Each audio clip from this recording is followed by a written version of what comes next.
यात्रा के बाद आज छत्तीसगढ़ वापसी हुई है और एयरपोर्ट में आज हमारे माननीय यशस्वी अध्यक्ष जी श्री किरण देव जी,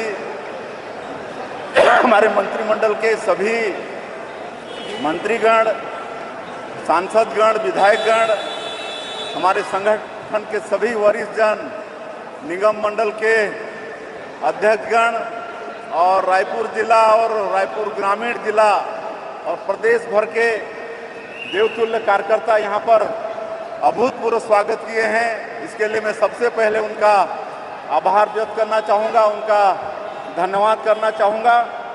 और ये जो 22 अगस्त से 29 अगस्त तक जापान और दक्षिण कोरिया की 8 दिनों की यात्रा थी, ये बहुत ही यात्रा सफल रही।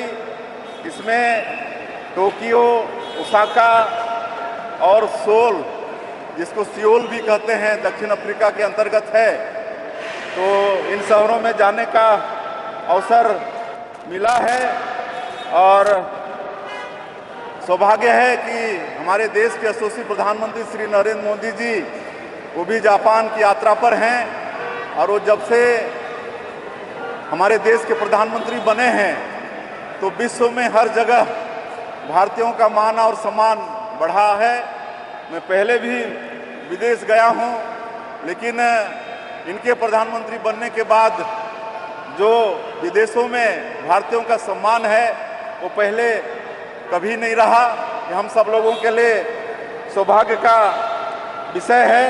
और ये दौरा माननीय प्रधानमंत्री जी का, इसमें जापान के साथ में जो MOU हुआ है, आने वाले 10 साल में करीब 6 लाख करोड़ का निवेश आने वाला है, जिससे हमारे देश और छत्तीसगढ़ को भी लाभ होने वाला है। और छत्तीसगढ़ में औद्योगिक निवेश और विकास को भी एक नया ऊर्जा देगा। और हमारा ये जो जापान और साउथ कोरिया का जो यात्रा है, ये सीधे सीधे छत्तीसगढ़ को जोड़ने का इसमें काम हुआ है। इसमें ओसाका में वर्ल्ड एक्सपो 2025 का आयोजन हुआ है, जिसमें छत्तीसगढ़ का पेविलियन भी, जिसका शुभारंभ हमारे हाथों से हुआ, 22 तारीख से लेकर आज 30 तारीख है, आज तक चलने वाला है। और इसमें बहुत अच्छा पवेलियन की तारीफ वहाँ पर हो रही है, क्योंकि पवेलियन के माध्यम से हम लोगों के प्रदेश की जो नई उद्योग नीति है उसको दुनिया के सामने में रखने का प्रयास किए हैं। और सिरपुर, जहाँ पर भगवान बुद्ध की प्रतिमा है और बुद्धिज्म से जो रिश्ता है हमारे प्रदेश का, उसको भी वहाँ बताने का प्रयास पेविलियन के द्वारा हुआ है। और हमारे छत्तीसगढ़ का जो डोकरा आर्ट है, यहाँ का कोसा है, यहाँ का हस्तशिल्प है, उसको भी पेविलियन में प्रदर्शित करने का प्रयास हुआ है। और सबसे बड़ी बात है कि छत्तीसगढ़ पहला राज्य है जो इन सारी जानकारियों को जापानी भाषा में प्रस्तुत किया है। इससे वहाँ के लोगों को छत्तीसगढ़ को समझने में बहुत आसानी हुआ है और इसकी सराहना सबने की है। और करीब 30,000 लोग हमारे छत्तीसगढ़ के पेविलियन में रोज आते थे। ये हम लोगों के लिए, छत्तीसगढ़ के लिए बड़ा सौभाग्य का विषय है। और ये सीख मिली है कि कैसे हम लोग अपनी संस्कृति को भी उद्योग और पर्यटन से जोड़ के प्रदेश को आगे बढ़ा सकते हैं। और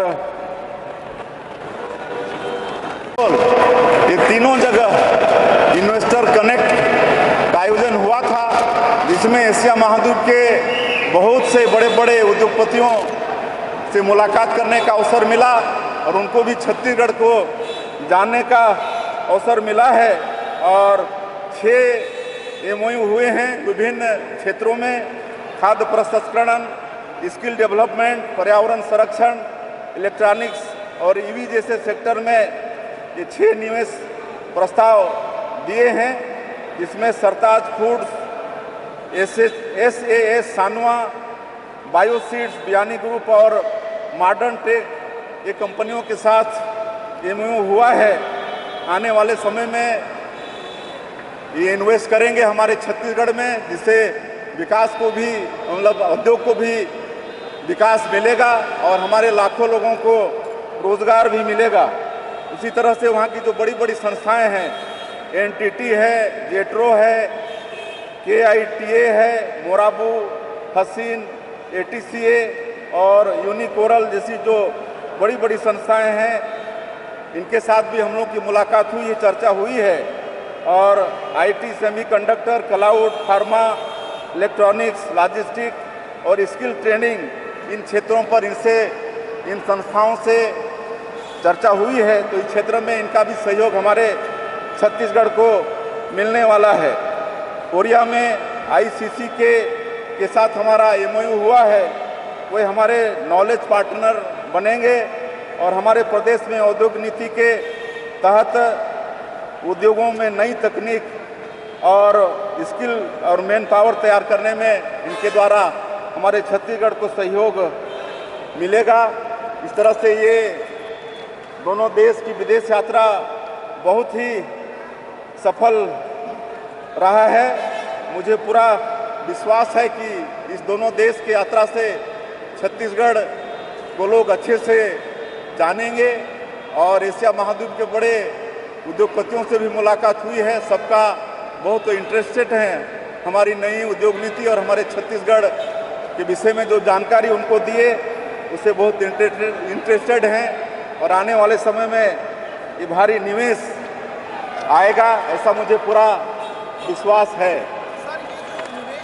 लेकिन बहुत ही जल्दी ये लोग हमारे भारत और छत्तीसगढ़ की धरती में आने वाले हैं और हम लोगों को दिखेगा। आपका ये दौरा, प्रधानमंत्री का दौरा जापान का 2047 लक्ष्य